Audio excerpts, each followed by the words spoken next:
I received a group text from my mother about my sister Emma's farewell party next Saturday. My stomach dropped when I read, "Family only. Please don't make this awkward, Addison." I was sitting in my home office, staring at the $10,900 wire transfer confirmation from 3 weeks ago for Emma's relocation to Switzerland. The same sister who called me crying 6 months ago, begging for help when nobody else would listen. The same sister whose apartment lease I co-signed. Now, I wasn't family enough for her goodbye party.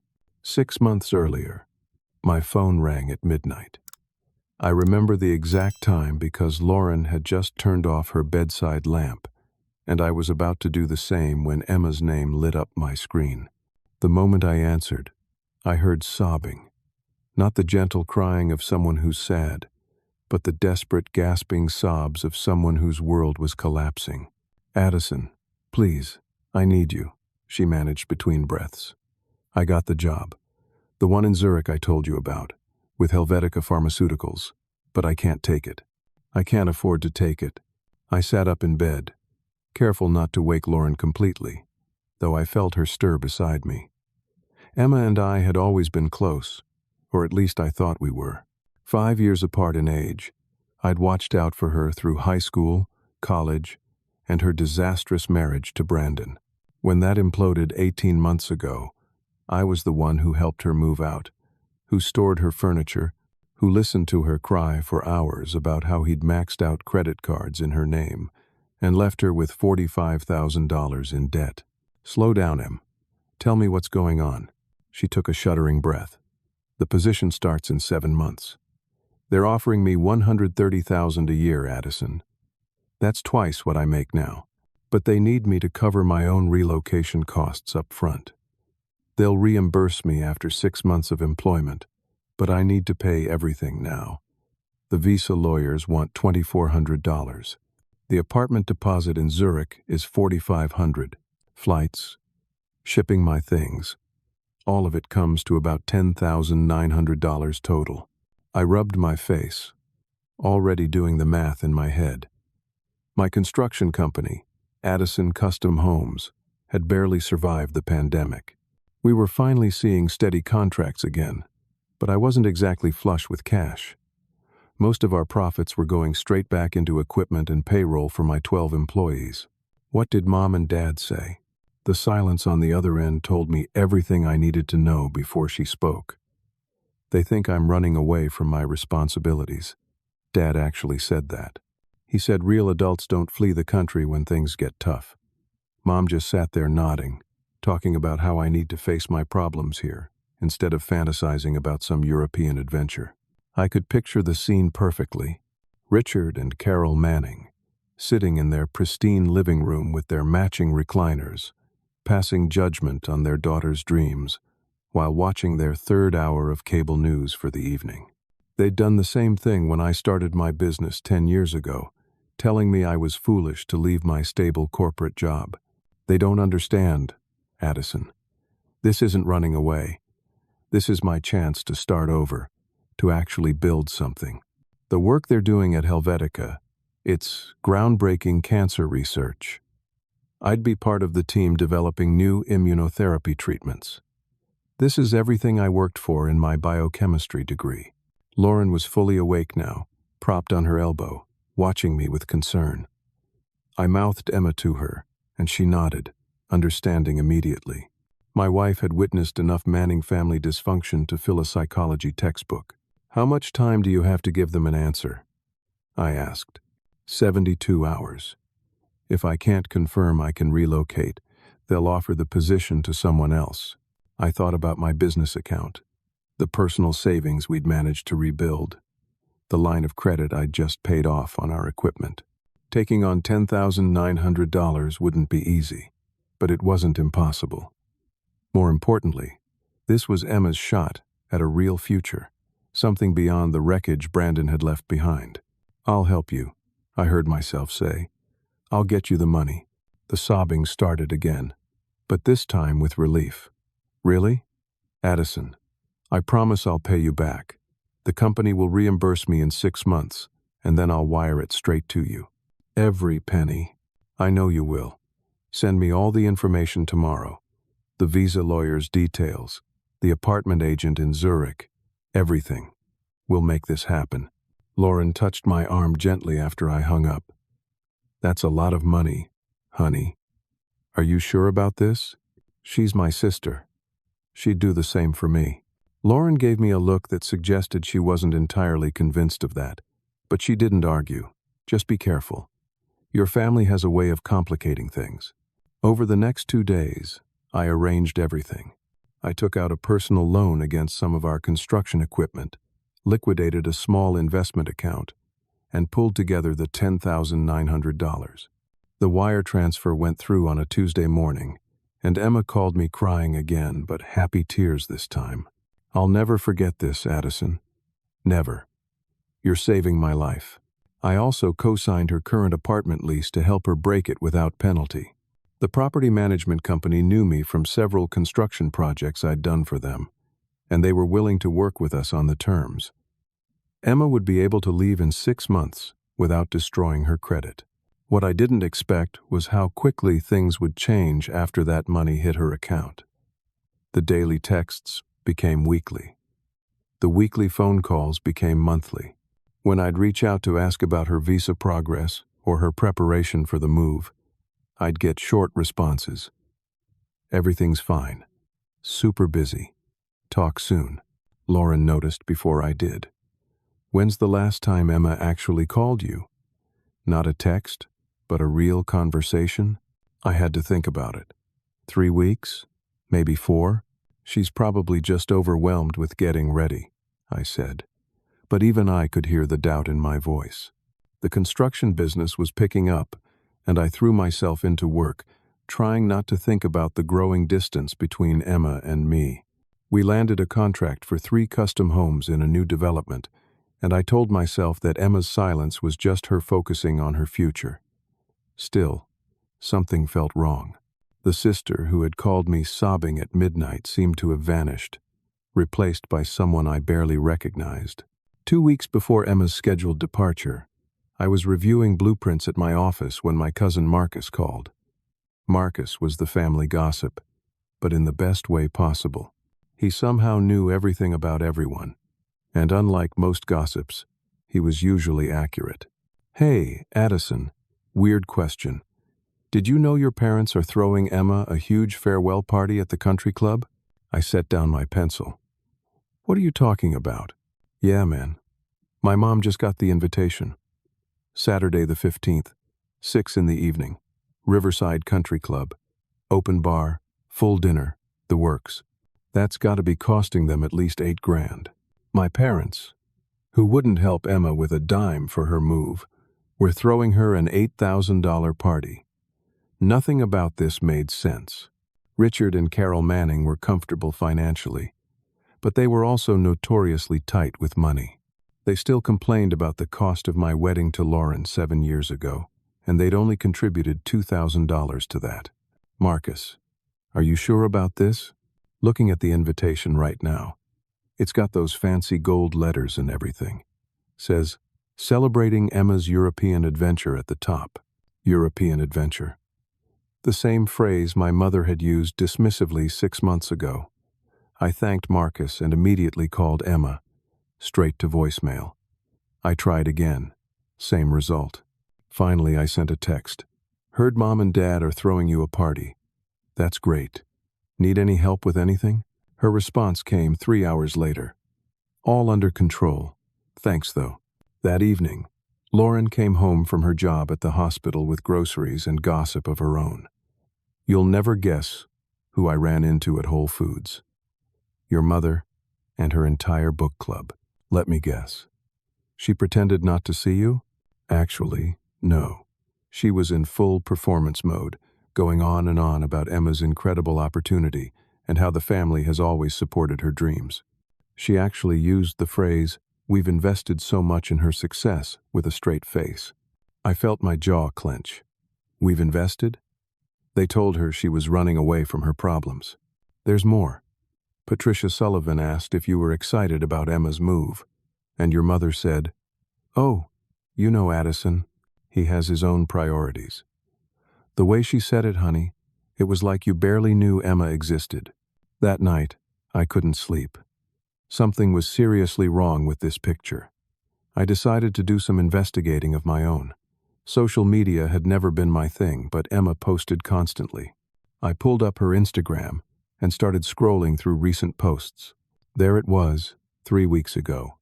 A photo of her with our parents at an upscale restaurant downtown.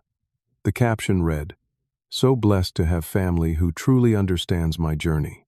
Sometimes you don't realize how much support you have until you really need it." The comments were full of heart emojis and congratulations. Our mother had commented, "We've always believed in you, sweetheart." I scrolled further. 2 weeks ago, Emma and our parents at what looked like a spa day. Preparation and pampering with the best parents a girl could ask for. 1 week ago, a shopping trip, Emma holding multiple bags from expensive stores. Getting ready for Zurich with my amazing support system. In none of these posts was I mentioned. Not once. The brother who had actually made her move possible didn't exist in her narrative. Marcus called again the next day with another piece of information. Just had lunch with Paul. Paul was my younger brother, the middle child who usually stayed out of family drama. He said something weird. "Emma's been telling everyone at family dinners that your parents are paying for her entire relocation." "What family dinners?" "Every Sunday for the past month." "You haven't been invited?" "No, I hadn't been invited. Lauren and I used to go to Sunday dinners regularly, until 3 years ago, when I'd finally had enough of our father's lies about his gambling problem and called him out in front of everyone. Since then, our invitations had been sporadic at best. Paul also said Emma's been saying some stuff about you trying to control her with money, like you offered to help, but with all these conditions attached. I felt like I'd been punched in the gut. What conditions? I gave her the money free and clear. The only thing I asked was that she pay me back when the company reimbursed her. That's not the story she's telling. I confronted Emma again, this time through a more direct text. "We need to talk. I'm hearing some concerning things about what you've been telling people. Call me." Her response was cold and brief. "I don't know what you've heard, but some things are better kept simple. I'm trying to leave on a positive note with everyone." Some things are better kept simple? What did that even mean? The sister I'd helped 6 months ago, who'd cried with gratitude, was now treating me like an inconvenience to be managed. Lauren was less confused and more angry. "She's rewriting history, Addison. She's letting your parents take credit for your sacrifice because it's easier than dealing with their judgment. And they're eating it up because it makes them look good to their country club friends. But why cut me out entirely? Because your presence reminds everyone of the truth. You're the inconvenient fact that doesn't fit their narrative." The next morning, I woke up to a text from my brother Paul. "Need to tell you something, but not over the phone. Can you meet for coffee?" We met at a small cafe downtown, away from any chance family encounters. Paul looked uncomfortable, fidgeting with his coffee cup before finally speaking. "Emma's been saying stuff, Addison. Stuff that isn't true. She told Mom and Dad that you only helped her to get a tax write-off for your business. That you made her sign papers saying you'd own part of her signing bonus. That's completely insane. I have all our texts, the wire transfer, everything. There were no conditions except paying me back when she got reimbursed. I know. I believe you. But Mom and Dad are eating it up because it fits their narrative that you're the greedy businessman in the family. Dad actually said you were trying to profit off Emma's success. And nobody questioned this? Nobody thought to ask me?" Paul shrugged helplessly. "You know how it is. Once Mom and Dad decide on a version of events, that becomes the truth for them." Monday morning, the week of Emma's farewell party. I was at a construction site when my phone buzzed with a group text. The sender was my mother, and the recipient list included what looked like the entire extended family except for me. I was only included, it seemed, as an afterthought or perhaps by accident. Final reminder about Emma's farewell celebration this Saturday, at 6 p.m., Riverside Country Club. Family only. Please don't make this awkward, Addison. I read it 3 times to make sure I was understanding correctly. Family only. Please don't make this awkward. I was being explicitly uninvited from my sister's farewell party. The sister whose move I had financed. The sister whose apartment lease bore my signature. I immediately called my mother. She answered on the 4th ring, her voice artificially cheerful. Addison, how nice to hear from you. Cut the act, Mom.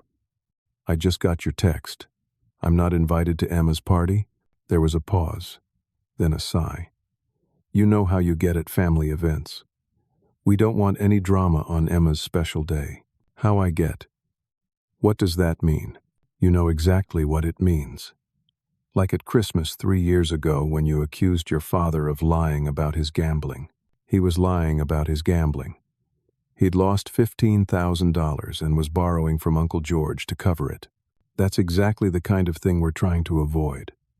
Emma deserves a peaceful send-off, not your grandstanding. Me grandstanding? Mom, I paid for her entire move. Oh, Addison, not everything is about money. Some of us contribute in other ways. Emotional support, guidance, wisdom. You wouldn't understand. I hung up before I said something I'd regret. Lauren was at work, so I couldn't even vent to her properly. Instead, I tried to focus on the construction project, but my mind kept racing. Tuesday brought another revelation. Paul called me just after lunch, his voice hushed like he was afraid of being overheard. I just left Mom's house. Emma was there, and they were discussing the party arrangements. Addison, she's been telling everyone that you tried to control her with the money. She said you wanted her to fail so she'd be dependent on you, that you've always been jealous of her education since you didn't finish college. I had to sit down. The accusation was so far from reality it was almost laughable. I'd left college to start my business, a decision that had paid off tremendously. I owned a successful company, employed a dozen people, and had built half the custom homes in the city's most exclusive neighborhoods. Jealous of Emma? She was the one who'd called me crying about her $45,000 in debt. There's more, Paul continued.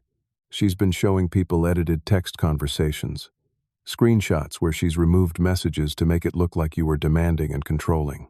That's fraud, Paul. That's actual fraud. I know. I took photos of her phone when she went to the bathroom. I have proof of the real conversations if you need them. Wednesday morning started with a call that changed everything. It was from Sandra at Riverside Property Management, the company that managed Emma's apartment complex. Mr. Manning, I'm calling about your sister's lease. We received some concerning paperwork yesterday.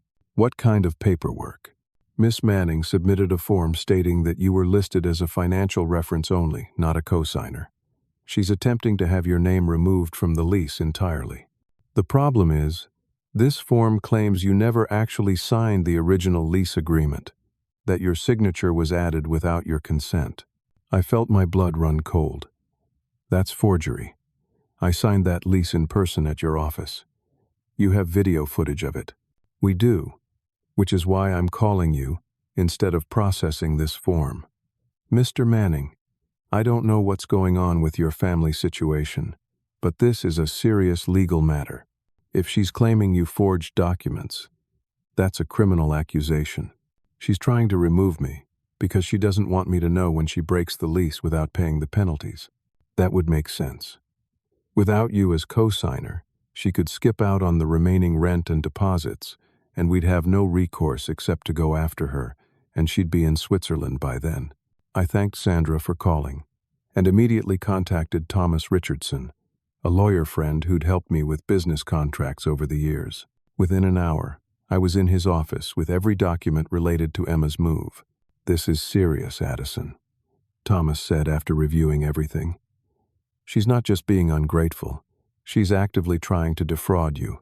The lease situation alone could be considered attempted fraud. What are my options? Well, first, we need to protect you. That means documenting everything and taking preventive measures. Do you still have control over any of the money? There's $3,400 in a travel fund account I set up. She was supposed to use it for last-minute expenses, but I'm still the primary account holder. Freeze it immediately. And I'd suggest formally withdrawing your name from the lease, but doing it properly, through legal channels. Let the property management company know in writing that you're withdrawing your guarantee due to attempted fraud. I spent the rest of Wednesday afternoon taking care of business. The bank froze the travel fund account within minutes of my request. The property management company accepted my formal withdrawal from the lease, especially after I provided them with documentation of Emma's attempted forgery. By Wednesday evening, my phone was exploding with calls and texts. Emma had discovered the frozen funds when she tried to withdraw money for her shipping costs. 47 missed calls in 2 hours. Her voicemails progressed from confused to angry to desperate. Addison, there must be some mistake with the account. Why isn't the bank letting me access the travel fund? This isn't funny. I need that money for the movers tomorrow. You're really going to sabotage me like this? After everything? Please, Addison. Please. I don't understand what's happening. Then came the parent brigade. My father's texts were threatening. You will unfreeze that money immediately. You're destroying your sister's future. I'll sue you for breach of promise. My mother's were guilt trips. How can you do this to family? Emma is crying hysterically. You've always been vindictive, but this is too much. Lauren came home to find me sitting on our deck, phone turned off, nursing a beer and staring at the sunset. That bad? She asked, settling into the chair beside me. I told her everything that had happened since Monday. She listened without interrupting, her face growing darker with each revelation. She tried to commit fraud. Actual fraud. Against you. That's what Thomas said. And your parents are defending her? They don't know about the forgery yet. They just know I've frozen the travel funds and withdrawn from the lease. Thursday brought an unexpected visitor. Paul showed up at my office just before lunch, looking exhausted. I can't keep quiet anymore, he said. This has happened before, Addison. What do you mean? Grandma Eleanor. 3 years before she died. Emma convinced her to give her $30,000 for nursing school. I frowned. Emma never went to nursing school. She got her biochemistry degree. Exactly. She used the money for her wedding to Brandon. That elaborate destination wedding in Cabo? Grandma's money paid for it. Emma told Grandma she was enrolled at Johns Hopkins nursing program, even created fake acceptance letters. I felt sick. Our grandmother had lived on a fixed income, carefully saving her Social Security and pension payments. $30,000 would have been a significant portion of her savings. Why didn't anyone say anything? Grandma never told anyone except me, and she made me promise not to say anything. She was embarrassed. Addison. She felt foolish for being deceived. She died thinking Emma was in nursing school. And Mom and Dad? They don't know. Or if they do, they've convinced themselves it didn't happen. You know how they are about maintaining the family image. Paul pulled out his phone and showed me screenshots he'd taken of Emma's text conversations at our mother's house. Sure enough, there were the edited messages, carefully crafted to make me look controlling and aggressive. She'd removed all her desperate pleas for help, all her promises to pay me back, all her gratitude. What remained was a fictional narrative where I'd forced money on her with strict conditions. She's showing these to everyone at the party on Saturday, Paul said. She's planning to make a speech about overcoming adversity and controlling family members. Wednesday afternoon, after discovering Emma's attempted fraud with the lease, I knew I had to act decisively. This wasn't just about hurt feelings or family drama anymore. This was about protecting myself legally and financially. I called Thomas Richardson back. I want to document everything. Every text, every email, every wire transfer, every document. Can you help me create a comprehensive file? Absolutely. Bring everything to my office. We'll create a timeline and affidavit. If your family wants to escalate this, you'll be prepared. Lauren took the afternoon off from the hospital to help me gather documents. We printed every text message exchange, downloaded all emails, collected bank statements, wire transfer confirmations, even the original lease agreement with both our signatures. The stack of papers was 3 inches thick by the time we finished. "This is insane," Lauren muttered, highlighting a text from Emma from 6 months ago. "Addison, you're literally saving my life. I'll pay back every penny. I promise. You're the best brother anyone could ask for." "Compare that to this," I said, showing her a recent message Emma had sent to our cousin Marcus, which Paul had photographed. "Addison thinks money makes him important. He's always been insecure about not finishing college." At Thomas's office, we spent 3 hours creating a comprehensive timeline. Every interaction, every promise, every payment was documented and notarized. Thomas also drafted a formal letter to the apartment complex, officially withdrawing my guarantee due to attempted fraud, with all supporting documentation attached. "This should protect you from any liability," Thomas said. "If Emma skips out on rent, they can't come after you." By the time we got home Wednesday evening, my phone was like a bomb going off. Emma had discovered not just the frozen travel fund but also the withdrawn lease guarantee. Her voicemails had evolved from desperate to furious. "You vindictive bastard. You're ruining my life because you can't stand to see me succeed. The apartment company says you've withdrawn your guarantee. They want an additional $5,000 security deposit now. Mom and Dad are right about you. You're a control freak who uses money to manipulate people." Then came a text that made my blood boil. I should have known better than to trust someone who couldn't even finish college. "Successful businessman? You're just a glorified handyman with a crew." Lauren read it over my shoulder. Oh, she did not just say that. The insults about my education and career were laughable. My glorified handyman business had generated over $2 million in revenue last year.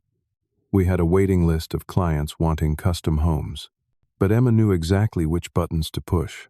The same insecurities our parents had planted years ago when I dropped out of college to start my company. Thursday morning, Richard called. Not texted, but actually called, which meant he was serious. His voice was cold and threatening. "You will unfreeze that money immediately, Addison, or I will sue you for breach of promise and intentional infliction of emotional distress." "Go ahead, Dad. I have every document showing this was a loan Emma promised to repay. I also have evidence of her attempting to commit fraud by forging documents about the lease." There was a pause.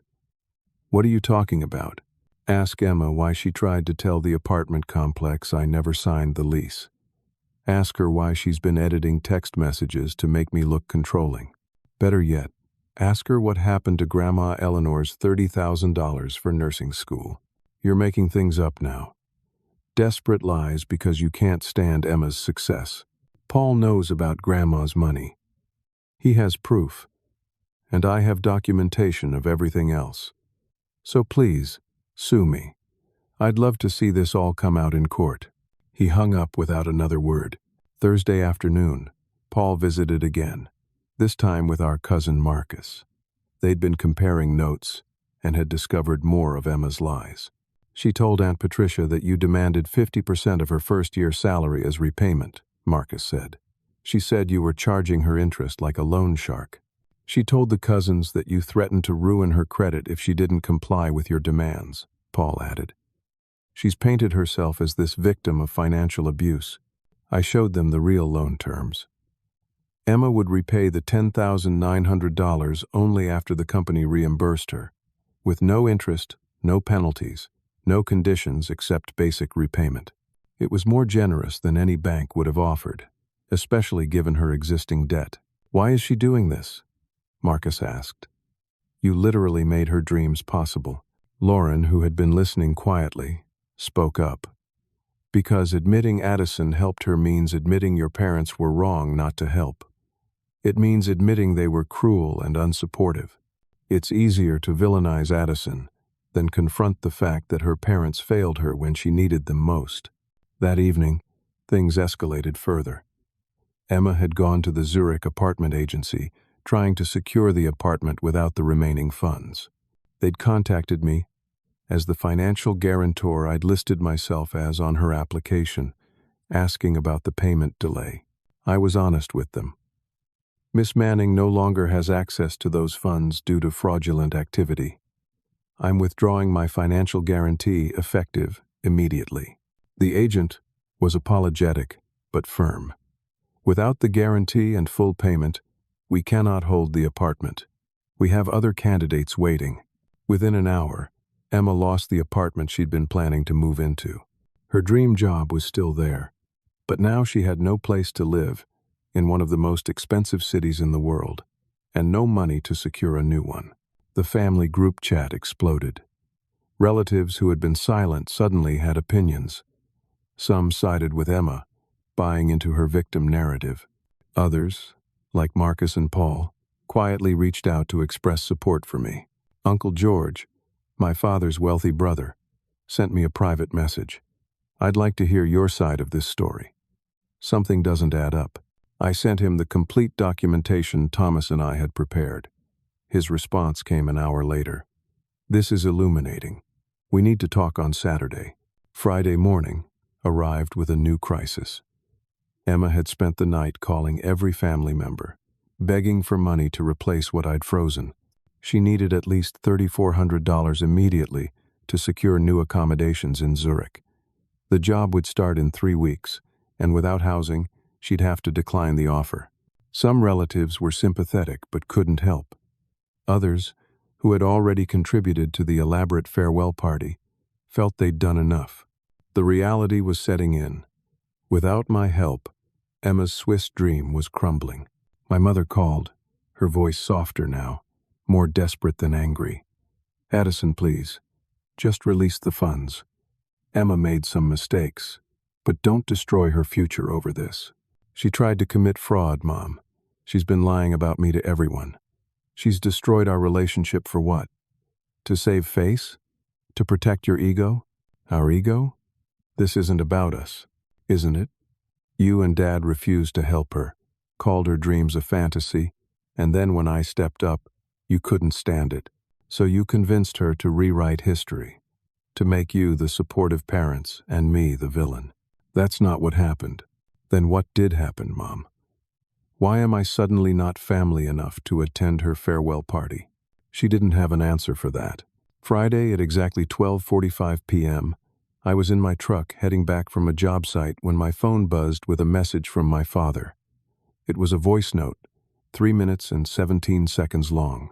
I almost ignored it, assuming it was another threatening rant about the frozen funds, but something made me pull over and listen. Within the first 5 seconds, I realized this message wasn't meant for me.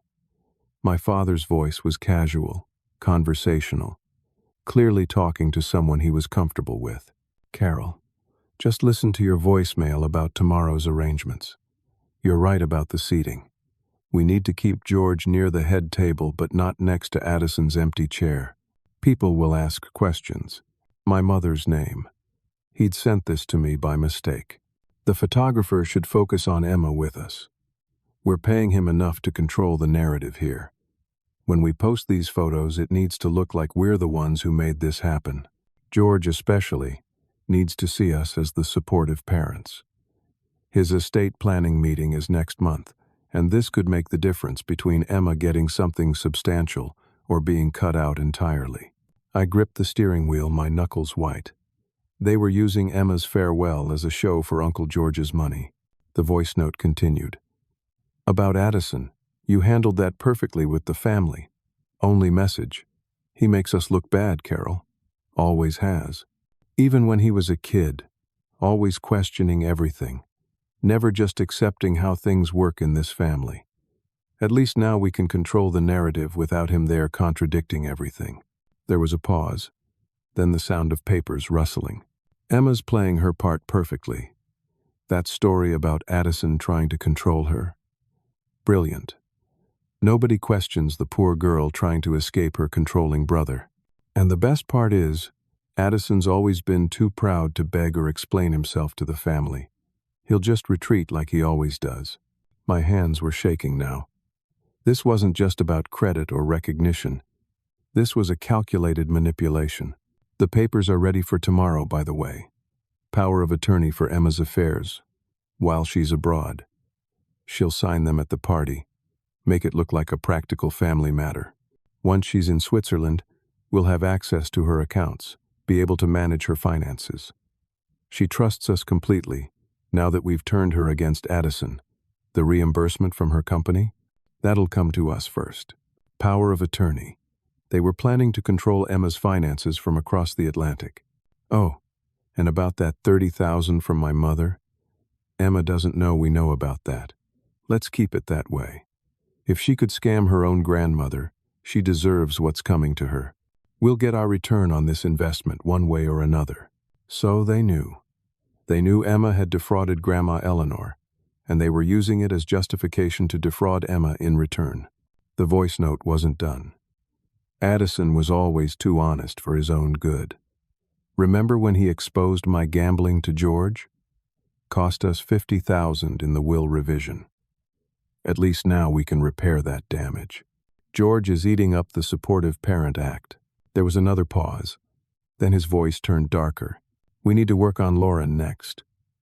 She sees too much, asks too many questions. If we can get her away from Addison, isolate him completely, maybe he'll finally fall in line. Or better yet, disappear from family events altogether. The business is doing well. Maybe we can convince him to relocate. Phoenix is nice, far enough away. The message ended with, "See you at home in 20 minutes. Don't forget to call the country club about the microphone for Emma's speech tomorrow. She needs to really sell the Grateful Daughter routine." I listened to it twice more to make sure I'd heard everything correctly. Then I forwarded it to my email, to Lauren's email, to Thomas the lawyer, and saved multiple copies to my cloud storage. This was beyond anything I'd imagined. They weren't just taking credit for Emma's move. They were orchestrating a complex manipulation involving inheritance fraud, power of attorney abuse, and intentional family destruction. I called Lauren immediately. She was in the break room at the hospital and answered on the first ring. "You need to hear this," I said, and played the voice note over speaker. She was silent for a long moment after it ended. Then, "Holy shit, Addison. This is criminal. They're planning to steal from Emma while she's overseas, and they knew about Grandma Eleanor. They've known all along. You have to play this tomorrow. At the party. I wasn't invited, remember? Screw that. You're a member at that country club through your business. They can't keep you out of a venue where you have membership rights." She was right. I'd maintained a corporate membership at Riverside Country Club for client meetings. It was expensive, but had paid for itself in networking opportunities. "Lauren, they mentioned you. They want to separate us.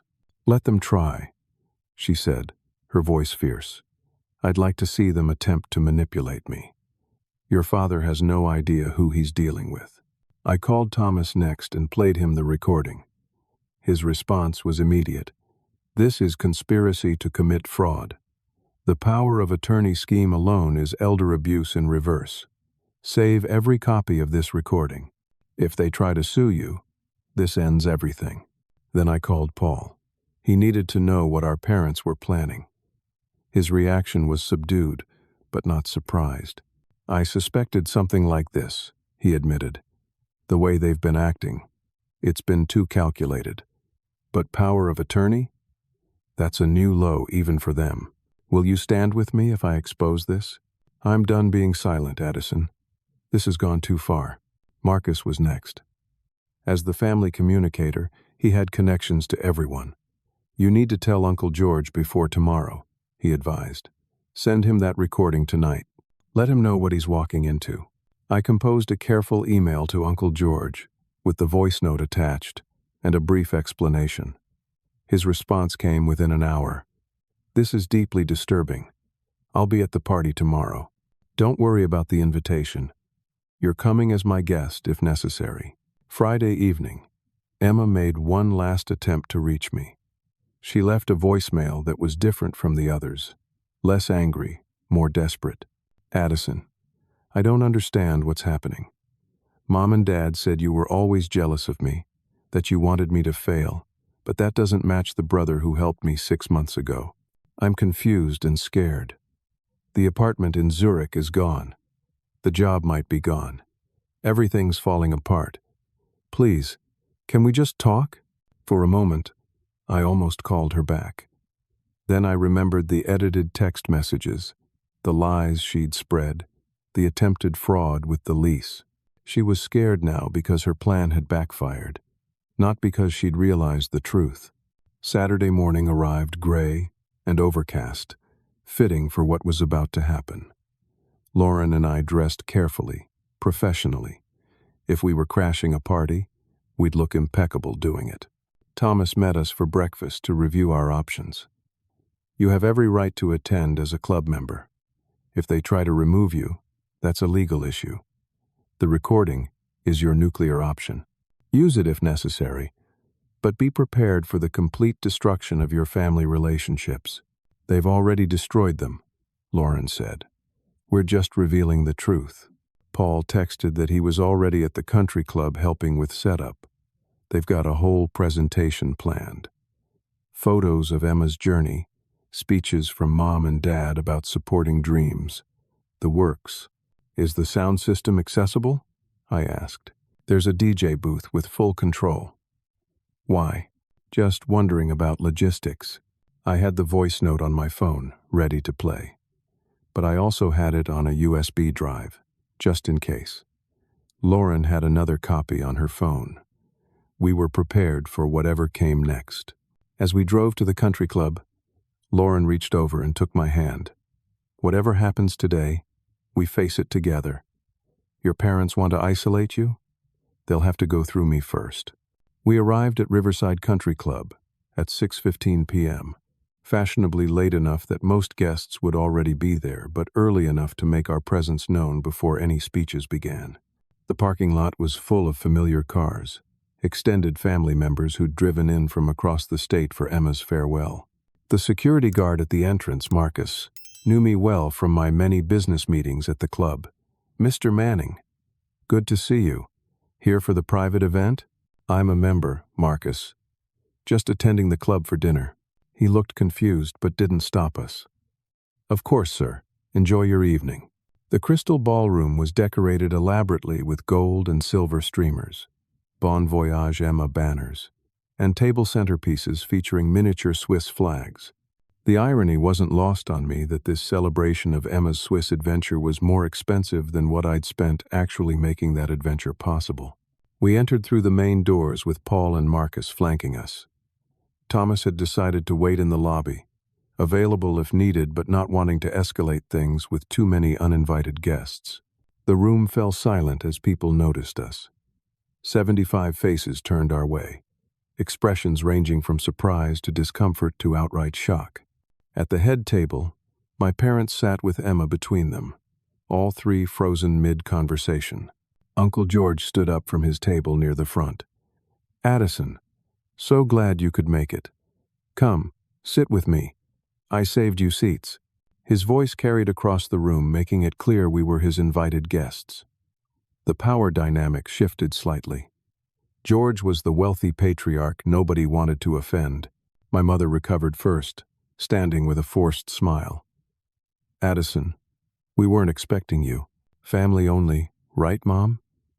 I seem to remember being part of this family for 35 years. Emma looked terrible. Her makeup couldn't hide the dark circles under her eyes, and her hands were shaking slightly. The stress of losing her apartment and potentially her job had clearly taken its toll.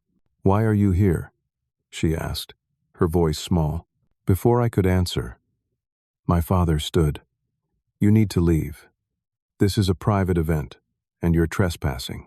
"Actually, Richard," Uncle George interjected, "Addison is here as my guest. Unless you're suggesting I'm not welcome at my niece's farewell party?" The threat was subtle but clear. George's money talked louder than Richard's pride. "Of course not," my father backtracked. "I just thought, given the circumstances." "What circumstances would those be?" I asked loudly enough for everyone to hear. "The fact that I paid for Emma's entire relocation? Or the fact that she's been lying about it to everyone here?" The room erupted in whispers. Most of the relatives had heard Emma's version of events. This was the first time they were hearing there was another side. My mother tried damage control. This isn't the time or place for this discussion. When would be the time, Mom? After Emma signs those power of attorney documents you've prepared. After you get control of her finances while she's overseas. Richard's face went pale. How did you? I pulled out my phone. Funny thing about voice notes, Dad. Sometimes they go to the wrong person. Emma looked confused. What power of attorney documents? Ask them, I said. Ask them about their plan to manage your money from Switzerland. Ask them about the reimbursement from your company that they're planning to intercept. That's enough, Richard shouted. But his voice cracked, betraying his panic. I connected my phone to the Bluetooth speaker system Paul had made accessible. The DJ, a young guy who clearly sensed drama, didn't stop me. The voice note began playing. My father's voice filling the crystal ballroom. Carol, just listen to your voicemail about tomorrow's arrangements. Every word echoed through the room. The part about controlling the narrative, about Emma playing her part perfectly, about the power of attorney scheme, the admission about Grandma Eleanor's $30,000, the plan to isolate me and Lauren. Emma's face went from confused to horrified to furious as the recording played. When it reached the part about her parents knowing she'd defrauded our grandmother and planning to defraud her in return, she stood up so fast her chair fell backward. You knew? She screamed at our parents. You knew about Grandma's money and you didn't say anything? You let me think I got away with it? Emma, sweetheart, let us explain, our mother started. Explain? Explain? You were going to steal from me, the same way I. She stopped, realizing she'd just admitted to the grandmother fraud in front of the entire family. Uncle George stood up slowly, his face grave. I've heard enough. Richard, Carol, you've manipulated this family for the last time. I'm calling my attorney Monday morning. You're both out of the will entirely. He turned to Emma. And you, young lady? $30,000 from your grandmother for a fake nursing degree? You're done too. Then he looked at me. Addison, you tried to help your sister despite everything. That shows character. The construction project I mentioned last month? Let's discuss it Monday. I think it's time someone with integrity handled my development projects. Emma was sobbing now, but not the manipulative tears from 6 months ago. These were tears of genuine realization. Addison, I'm so sorry, they told me. They said you were trying to control me, that you were jealous. They twisted everything. You edited text messages, Emma. You tried to forge documents to get me off your lease. That wasn't them. That was you. I know. I was so stupid. I just wanted them to be proud of me for once. They were finally paying attention, finally supporting me. I didn't want to lose that. Paul stood up next. I have something to add. He pulled out his phone and showed the screenshots of Emma's edited messages on the projector screen. These are the real conversations versus what Emma was showing everyone. You can see how she manipulated the narrative. The room was in complete chaos now. Relatives were arguing, taking sides, expressing shock. Aunt Patricia was lecturing my parents about family values. Cousin Marcus was updating other cousins who couldn't attend via a live video call. My father tried one last desperate move. You're destroying this family, Addison. No, Dad. You destroyed it when you chose lies over truth, manipulation over support. I'm just shining a light on what you've done. The Zurich apartment agency called Emma right there at the party, in front of everyone. She put it on speaker without being asked, perhaps sensing that transparency was her only path forward now. Miss Manning, we're calling to inform you that without the financial guarantee and deposit, we've released the apartment to another candidate. We wish you the best in finding alternative accommodation. Emma's dream job in Switzerland, the one I'd made possible with my $10,900, was slipping away because of the web of lies she'd helped create. I can still take the job, she said desperately to the room. I just need to find another apartment. She looked at me. I need the travel fund unfrozen. And the $10,900 I already gave you? I asked.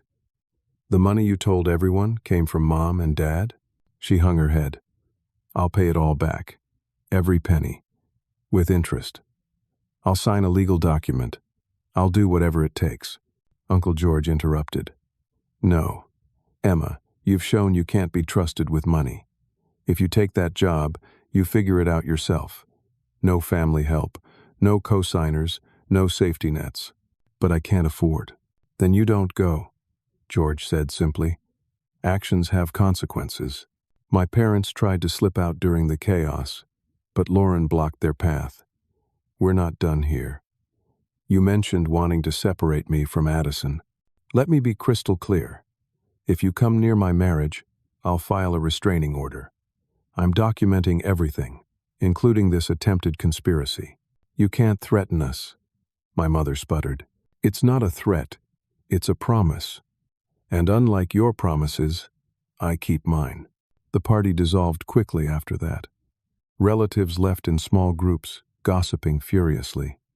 The elaborate farewell celebration became the scandal of the decade in our family. Emma sat alone at the head table, surrounded by Swiss decorations for a trip that wouldn't happen. Paul approached me before we left. That was brutal, but necessary. I'm sorry I didn't speak up sooner. We all make choices, I said. At least you made the right one eventually. As we were leaving, Emma caught up to us in the parking lot. Her makeup was ruined from crying, and she looked smaller somehow, deflated. Addison, wait, please. I stopped, but didn't turn around. I lost everything, she said. The job, the apartment, the family support. Everything. You lost it because you built it on lies, I said, finally facing her. I gave you everything you needed to succeed, and you threw me under the bus for our parents' approval. I know. I see that now. The way they turned on me the second things went wrong, that's not love. That's not support. What you did for me 6 months ago, that was real support, and I destroyed it. Yes, you did. Is there any way to fix this? Any way to earn your trust back? I thought about it for a long moment. Maybe. Someday. But not today. You need to figure out who you are when you're not performing for our parents' approval, and you need to pay back Grandma Eleanor's money to her favorite charity. All $30,000. She nodded, tears streaming down her face. I will. I promise. Your promises don't mean much right now, Emma. As Lauren and I drove home, she reached over and squeezed my hand. You did the right thing. Did I? I destroyed my family tonight. No, honey. You revealed the truth. There's a difference. 3 months later, I was standing in my office, reviewing blueprints for the largest project Addison Custom Homes had ever undertaken. Uncle George's development deal had come through as promised. 30 luxury homes in the city's most exclusive new neighborhood. The contract would set my company up for the next 5 years. Paul knocked on the door frame. Got a minute? Always for you. He'd started working with me a month after the party disaster, initially just to help with administrative tasks, but quickly proving himself invaluable in client relations. Turns out the middle child who'd spent years observing family dynamics was excellent at reading people and managing expectations. Emma's here, he said. She's asking to see you. I hadn't spoken to my sister since that night in the country club parking lot. I knew through Paul that she'd taken a job at a local pharmaceutical company, making $40,000 less than the Swiss position but working honestly to rebuild her life. Send her in. Emma looked different. The designer clothes were gone, replaced with simple professional attire. The entitled attitude had been replaced with something more genuine, more humble. Thank you for seeing me, she started. Paul says you've been in therapy, twice a week, for 3 months. I'm learning a lot about myself, about why I need external validation so badly, Why I was willing to sacrifice real relationships for our parents' conditional approval. She pulled out an envelope and placed it on my desk. That's a check for $3,000. It's not much, but it's a start. I'm paying you back $100 from every paycheck. The full $10,900 will be repaid within 3 years. And Grandma Eleanor's charity? I've been volunteering at the Children's Cancer Ward every weekend. That's where Grandma wanted the money to go originally. I can't pay back $30,000 yet, but I'm giving them my time until I can afford more. I studied her face, looking for signs of manipulation, performance. The old Emma who would say whatever she thought people wanted to hear. But this seemed different, genuine. How are things with Mom and Dad? I asked. She laughed bitterly. What relationship? They haven't spoken to me since the party. Once I couldn't be their success story, I became invisible again. But honestly, it's liberating. I'm not performing for them anymore. And how's that feel? Terrifying and free at the same time. I spent so many years trying to earn their love, not realizing it was always conditional, always transactional. What you did for me, helping without conditions except basic repayment, that was real love, and I threw it away for their fake version. Lauren appeared in the doorway with coffee. She'd been skeptical about Emma's visit but agreed to give her a chance. Emma, Lauren, I owe you an apology too. You tried to protect Addison, and I helped paint you as the problematic in-law. I'm sorry. Lauren nodded, not quite ready to forgive but acknowledging the apology. There's something else, Emma continued. I've been documenting my therapy sessions, my insights, everything I'm learning about family dysfunction and manipulation. I'm thinking about writing a book about it. Would you be okay with that? As long as you tell the truth, I said. All of it, including your own mistakes, especially my own mistakes. I was the villain in my own story, Addison. I see that now. Richard and Carol had become family pariahs after the party recording went viral within our extended family. Someone, probably Marcus, had shared it with every branch of the family tree. They'd tried to salvage their reputation with a Christmas letter full of lies and excuses, but nobody was buying it anymore. Richard's gambling had spiraled after losing access to George's money, and Carol had been asked to leave her book club after the members learned about the power of attorney scheme. They were living in their own prison of consequences, isolated by their own actions. They're still blaming you, you know, Emma said. They tell anyone who'll listen that you destroyed the family. Some things can't be fixed, only revealed, I replied. Paul had been documenting everything for his own reasons. I'm getting my master's in psychology, he'd told me recently. Our family is basically a case study in dysfunction. Might as well learn from it. The construction business was thriving. Uncle George's endorsement had opened doors throughout the city's wealthy communities.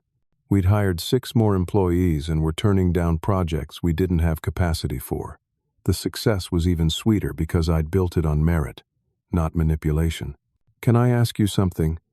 Emma said. If you could go back, would you still help me, knowing what would happen? I thought about it carefully. Yes, because helping you was the right thing to do. What you did with that help was your choice, your responsibility. I can live with my choices, can you? I'm learning to. Every day, I'm learning to. After Emma left, Lauren and I stood on the office balcony overlooking the construction site where George's development was taking shape. 30 homes that would exist because I'd chosen integrity over family politics. She seems different, Lauren observed. People can change. Question is whether the change sticks when things get tough. What about your parents? Any chance of reconciliation there? They'd have to admit wrongdoing first.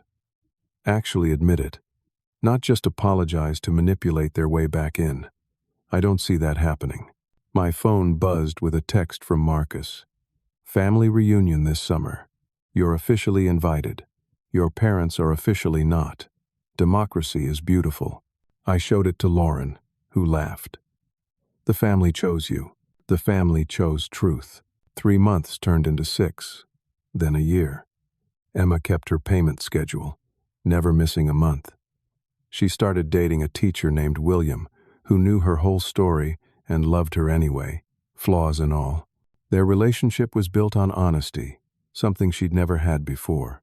Paul finished his first year of graduate school with a paper on family triangulation that earned academic recognition.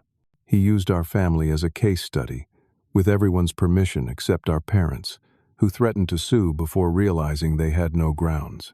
Uncle George became more than a business partner. He became the father figure I'd never really had. "You know what I admire most about you?" he told me over lunch one day. "You could have played their game. You could have manipulated right back, schemed and plotted. But you chose honesty. That's rare, Addison. That's valuable." The $10,900 I had given Emma came back to me in ways I never expected. Not just the money itself, though she continued paying that back faithfully, but in lessons learned, relationships revealed, and ultimately, a life built on solid ground instead of shifting sand. Lauren and I announced her pregnancy at the family reunion that summer. Emma cried genuine tears of joy. Paul offered to be the godfather. Uncle George started a college fund that day. The family that remained, the ones who chose truth over comfortable lies, celebrated with us. Richard and Carol found out through social media. They sent a card with a check, trying to buy their way back in. We returned both unopened. "Do you miss them?" Lauren asked one night, her hand on her growing belly. "I miss who I thought they were. But those people never existed. They were just another performance, another manipulation. Our child will never have to perform for our love. Never. Our love is unconditional. The real kind, not the word they threw around while attaching strings to everything." Emma published her book 2 years later, The Price of Approval, A Daughter's Journey Through Family Dysfunction. It became a bestseller in the psychology and self-help categories. She donated half the proceeds to Grandma Eleanor's charity and used the rest to fully repay everyone she'd wronged. In the acknowledgments, she wrote, "To my brother Addison, who showed me what unconditional support looks like, even when I didn't deserve it. The $10,900 you gave me was worth far less than the lesson you taught me. Integrity is priceless, and the truth, no matter how painful, is always better than a comfortable lie. Sometimes the most expensive lessons aren't about money lost, but about discovering who truly values you. When family treats you as less than family, standing up for yourself isn't creating drama. It's demanding the respect you deserve. The $10,900 I risked taught me that genuine relationships can't be bought, but they can be revealed through conflict. True family isn't about blood or money, but about mutual respect and honesty. Those who love you conditionally will abandon you when you stop playing their games. But those who love you genuinely will stand by you when you choose truth over comfort.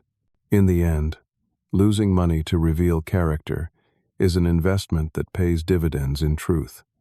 Sometimes the best way to save your family is to risk losing them first.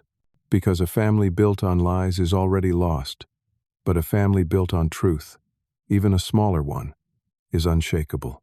The price of truth might be high, but the cost of living a lie is always higher.